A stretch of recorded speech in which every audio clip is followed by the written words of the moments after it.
तो क्या दोस्तों उस्मान नुर्मागोमेडोव फ्यूचर में यूएफसी को ज्वाइन कर सकते हैं? उस्मान नुर्मागोमेडोव का इस पर क्या कहना है और इन सभी बातों को लेकर हबीब नुर्मागोमेडोव ने क्या हिंट दिए हैं? तो दोस्तों हम इस वीडियो में इन सब टॉपिक्स पर बात करेंगे, पर उससे पहले आप वीडियो को लाइक कर दीजिए और चैनल को सब्सक्राइब कर दीजिए कि जिससे कि कोई भी यूएफसी का अपडेट आपसे मिस ना हो जाए। तो मैं आपको बताता हूं कि उस्मान नुर्मागोमेडोव की पीएफएल में अब कितनी फाइट्स बची हैं और उस्मान नुर्मागोमेडोव के कैरियर को लेकर थोड़ी सी बात करते हैं।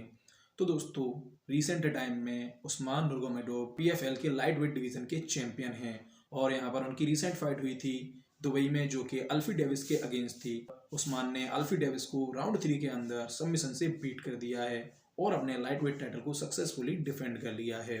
तो दोस्तों उस्मान का अब पीएफएल के साथ कॉन्ट्रैक्ट खत्म होने वाला है और यहाँ पर उनकी सिर्फ एक फाइट बाकी रह गई है।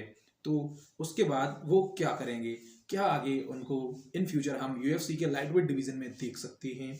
क्या उनकी फाइट्स हम यहाँ पर यूएफसी के बड़े कंटेंडर्स के साथ भी देखेंगे? इस पर क्या बातचीत चल रही है? तो पहले मैं आपको बताता हूँ हबीब नुर्मागोमेडोव का इस पर क्या कहना है।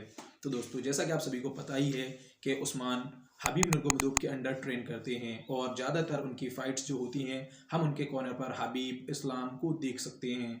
तो अब अभी रिसेंटली ही यहाँ पर हबीब नुर्मागोमेडोव का ऐसा कहना था कि उस्मान नुर्मागोमेडोव उनकी लेवल अब एक तरीके से हम कह सकते हैं इलिया टोपुरिया और अरमान शाहरुख की लेवल की हो गई है उनकी परफॉर्मेंस, क्योंकि वो अब तक अनडिफीटेड हैं 21-0 के साथ। उनका ये जो प्रोफेशनल रिकॉर्ड है जो कि पीएफएल में, तो यहाँ पर उन्होंने 21 फाइट्स की हैं और एक भी फाइट्स में वो हारे नहीं हैं, सभी फाइट्स उनकी विन हैं।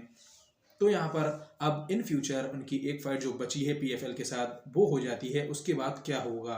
तो दोस्तों यहाँ पर हम इस चीज़ को कंसीडर कर सकते हैं। हबीब नुर्मागोमेडोव ने जो बोला है कि उस्मान अब इलिया टोपुरिया और अरमान शाहरुख के लेवल के फाइटर हैं, तो हमें ये चीज़ कंसीडर करनी चाहिए कि इन फ्यूचर हम उस्मान को यूएफसी के लाइट वेट डिवीज़न में भी देख सकते हैं। तो अब यहाँ पर ये चीज़ अभी प्रोफेशनल तो नहीं हुई है, लेकिन इसकी पॉसिबिलिटीज़ है, क्योंकि ये एक हिंट भी हो सकता है और डायना वाइट भी चाहेंगे कि उनकी जो यूएफसी की लाइट वेट डिवीज़न खाली है एक तरीके से, जिसमें कोई भी डेगिस्तानी फाइटर नहीं बचा है। इस्लाम मखाचिव जो कि लाइट वेट चैंपियन थे वो अब मूव अप कर गए हैं बेल्टर वेट में। तो इन फ्यूचर हमें एक लाइट वेट डिवीज़न में भी एक डेगिस्तानी कंटेंडर चाहिए जो कि फाइट्स को काफ़ी बढ़िया बना सके।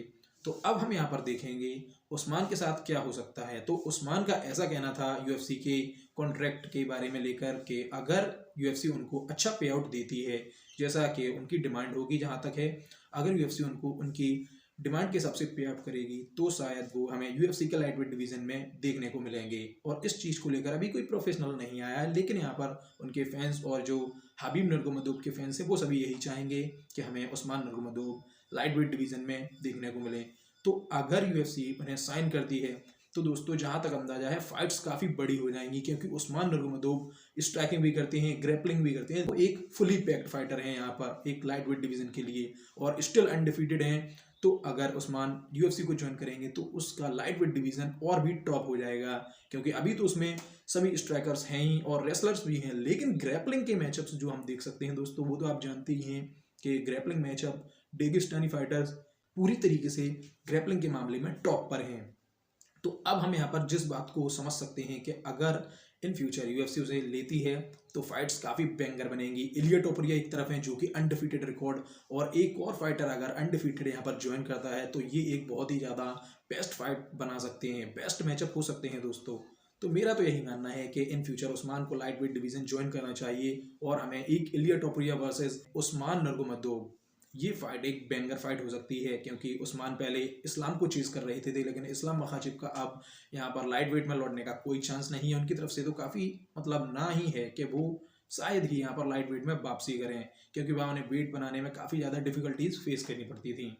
तो दोस्तों मैं तो यही सोच रहा हूँ ऐसा हो जाए और ऐसा ही होना चाहिए। अगर ऐसा होता है तो फाइटें काफ़ी बेस्ट होंगी, क्योंकि अनडिफीटेड वर्सेस अनडिफीटेड फाइट बहुत ही ज़्यादा इंटरेस्टिंग हो जाती है। तो यहाँ पर इन फ्यूचर हम उस्मान को देख भी सकते हैं। और बाकी दोस्तों ये सब यूएफसी पर डिपेंड करता है और हबीब क्या चाहते हैं, हबीब जो चाहेंगे वैसा ही डिसीजन यहाँ पर ज़्यादातर हमें देखने को मिलेगा। तो दोस्तों आप सबका इस पर क्या मानना है? अगर उस्मान यूएफसी को ज्वाइन करते हैं तो इन फ्यूचर हमें उस्मान वर्सेस इलिया की फाइट भी देखने को मिल सकती है, ऐसा हो सकता है, क्योंकि हबीब का ऐसा मानना है तो ये चीज़ पॉसिबल होगी। और बाकी दोस्तों आपका इन सब पर क्या मानना है? आपको क्या लगता है ये सब चीज़ें मैटर करती हैं या नहीं? और क्या ऐसा कभी होगा भी या नहीं? कमेंट करके ज़रूर बताएं।